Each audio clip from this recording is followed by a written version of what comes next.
Hello, and thank you for joining us. My name is Leslie Hatfield. I'm a partner and the Director of Business Development at Integrated Financial Group here in Atlanta.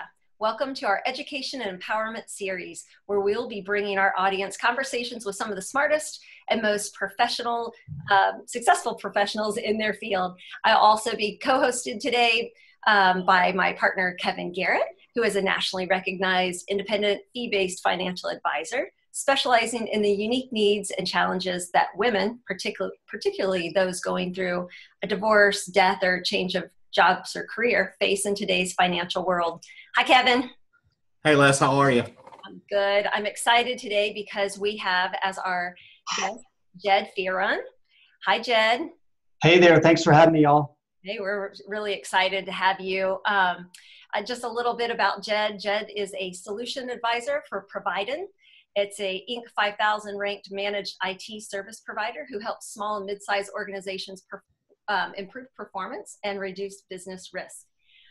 Jed has 14 years as managed service veteran, and Jed has developed a keen interest in cybersecurity and maintains an active speaking schedule delivering employee cybersecurity awareness training to groups all over the greater Atlanta area. Since everybody seems to be increasingly interested in preventing IT system failures and identifying security gaps, Jed is here to speak with us on the 5 major threats and challenges affecting small and mid-sized organizations. This couldn't be more timely, and so we are so excited. Thank you, Jed, for being here. Yeah, well, thank you again for having me. I noticed in the introduction that you mentioned IT systems. And that's one of the most important things that I wanted to emphasize today, because traditionally folks have thought of IT systems as being strictly within the confines of an office. But the term, IT systems is so much broader than equipment that's in your office. With the cloud and with mobile workforces, people working from home and Wi-Fi, hotspots. It seems like everything these days has, a CPU in it. It's part of the whole Internet of Things. So IT systems are very broad and they're spread out all over the place, which creates one major challenge. It's very difficult to make sure all of a company's IT systems are available, up to date, synchronized, and accessible by the right people at the right time while keeping all of the wrong people out. And that's the main reason that, Provident, is in business, because it creates 2 problems with the current state of IT systems: lower performance, and as we know from the recent Equifax debacle, higher cybersecurity risk. Now, we have identified over the past 3 years, as we've grown like a weed, when onboarding a lot of new clients, many of whom came from providers that are fantastic. You've heard of these providers. Some of them are national. Many of them have billboards. They're organizations that have been around for a long time. But we still found like 5 major things that inspired me to write a white paper and to do webinars and of course be your guest today. So I wanted to go over, if I'm not speaking too quickly here, one of the major threats and challenges that we've noticed is backup. Backing up your data. That would seem like it's fairly basic. The problem is a lot of organizations sometimes just trust that their managed IT services provider is taking care of the backup, or one of their employees, if they don't have an IT services provider, is taking home the hard drive with the backed up data. That's actually kind of an old school way of doing it. But let's just go back to companies that have well-known providers. When we have onboarded clients, we have found out that these clients have data that hadn't been backed up in like 6 months. Now, the big problem there, obviously your data is like digital cash, but if you were to be targeted by a ransomware attack, if you have really good backup, you could pretty much tell them to run along and you can go back 15 minutes in time and you have everything you need. So there's no disruption to your business. You don't have to pay, $2,000 or $3,000. But believe you me, paying $2,000 or $3,000, if you're, an organization, with a few million in sales, that would even be worth it. Yeah. But if you don't have good backup, you're much more vulnerable. Jed, one thing I guess I was just thinking about when we scheduled you for this is we just thought it was just amazing timing given the most recent pretty high profile failure of Equifax to protect their clients, and I'm sure that in many cases your business clients feel that, I mean, they have a responsibility just as our business does, acting as fiduciaries for our clients. We have to make sure that we're protecting our clients' financial data as well. Are you finding that is now, I mean, is it finally starting to resonate at all levels, not just the big S&P 500 type companies, but also, small mom and pop type shops? Yes, and that's thanks to all the news that we get on LinkedIn and the major broadcast networks, cable news, the Wall Street Journal. I hate to be the person that's running around telling everybody that the sky is falling, and I don't have to. Thanks to all the news stories, there's people out there that may be able to rattle off more incidents than I can rattle off. Now, a couple years ago, it sounded like fear mongering, selling to, scaring people into, getting, better systems and better management. But now it's become part of our vocabulary, so it's an exciting time to be doing the right thing, but I'm not excited that there's so many people out there doing the wrong thing. Right. Understood. And it's not just, your small companies or your mid-sized companies, because like you said, we're taking work home with us. We're in this, 10 years ago, we didn't all have a phone in our pocket. So there is just such an opportunity to be at risk. So I think that this is just very important for even, mom and pop shops who, have one or two employees, because we're all at risk. It's not just the big companies. Yeah. So what they found, Leslie, is that, with larger companies having, more of an investment in security tools, those used to be the initial targets. You go where the money is, you prospect where the biggest customers are, so to speak. But what they found is there are assets at all levels of the, the business world, the small fish, the bigger fish.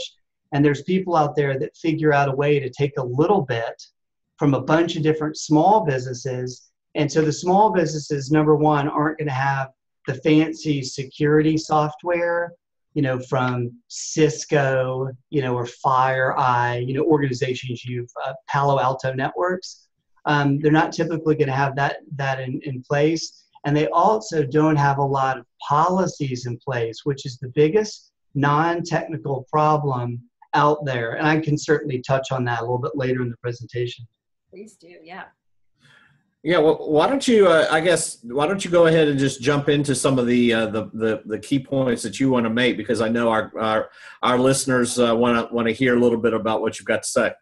Absolutely. Well, I'm glad you brought up Equifax, because that had to do with a system update that had been neglected. So the major threat and challenge number 2 is that we've noticed when onboarding new clients who've come from fancy managed IT services providers, they had servers that weren't being patched, updated, and maintained.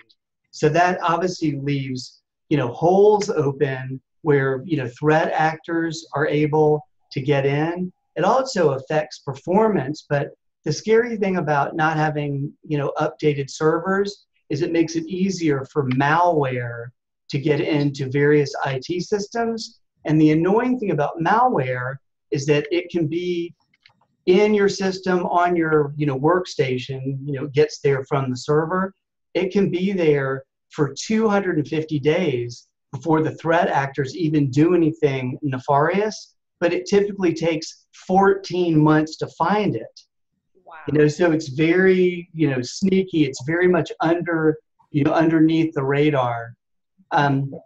The third threat and challenge that we've noticed is there seems to be still, you wouldn't believe, in 2017, a lot of companies don't have password policies, and so I've got a little, I can't present here because you don't have a video view of this, but you actually have individuals out there that are using passwords like 1, 2, 3, 4, 5, 6, or password. You fooled me on that one. 1, 2, 3, 4, 5. Another one of them for people with really great self-esteem is Hottie. That's a very common password. So I'll get right to the point on this one because it probably doesn't require much more small talk, is that if you get something like LastPass, that's a password manager, and you only need to come up with one password, and they do the rest for you. And that's a great way to get around the password problem. But it's still pretty unusual to know that so many companies don't have password policies. Let me ask you about that, because we do have, I have LastPass. I love it. I love anything that you can put your finger or now the new facial recognition. That's awesome because you don't even have to remember your password to get into your password protector. Right. But you're saying for the auto-generated passwords that they have through LastPass, right? Versus I use it kind of as a storage, protected storage place for all my different passwords because I can't remember them all. Right. So are you saying we should allow them to just auto-generate our passwords then?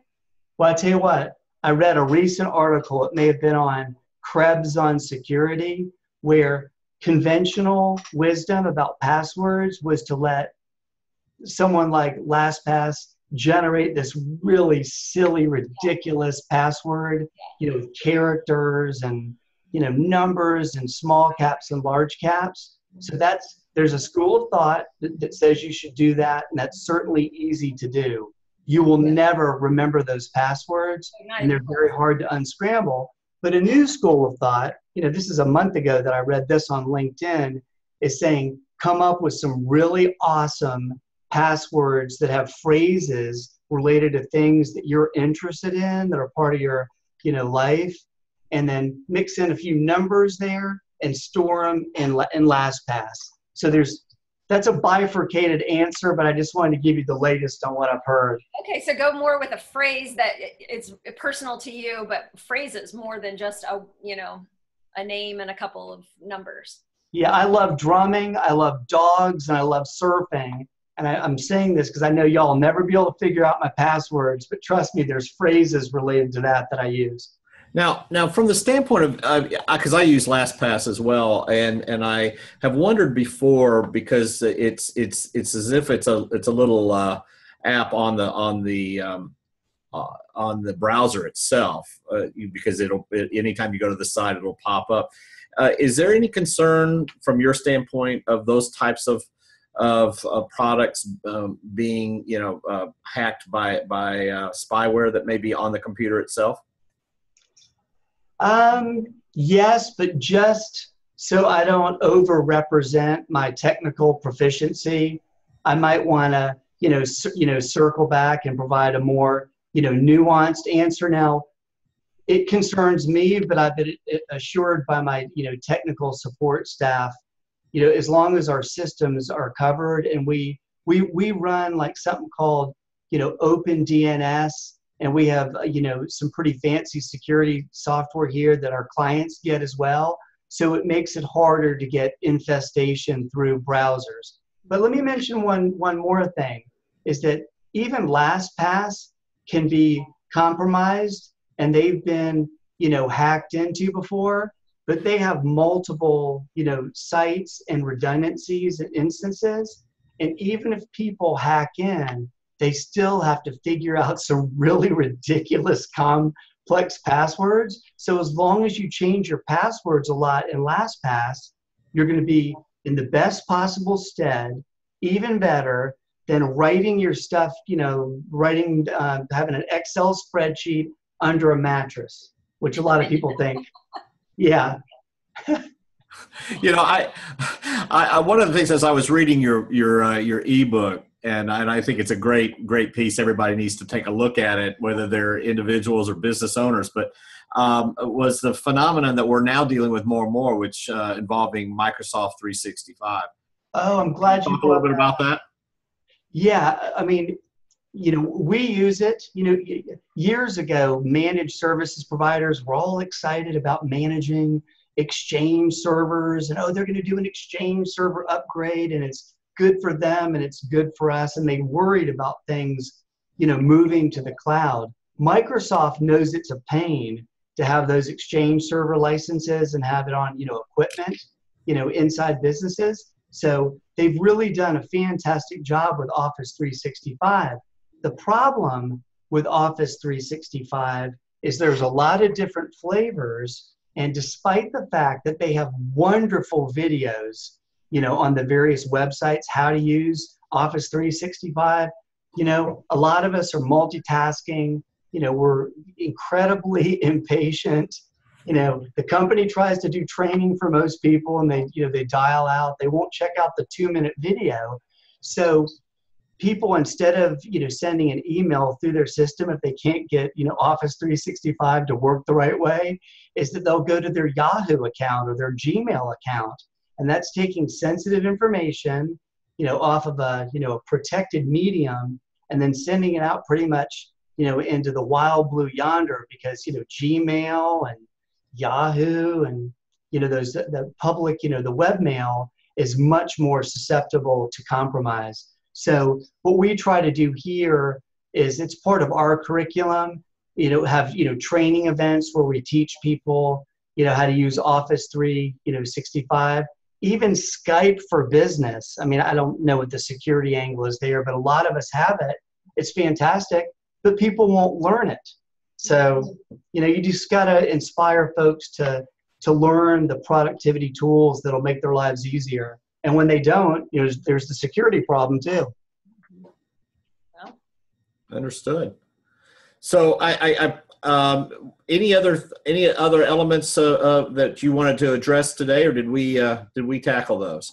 Yeah, you guys, we tackled all of them, except for I wanted to mention one more threat or challenge. And Leslie brought this up, talking about working from home, and your kids might be fiddling around with your smartphone. So the fourth threat and challenge that I was going to bring up is the bring your own device free for all.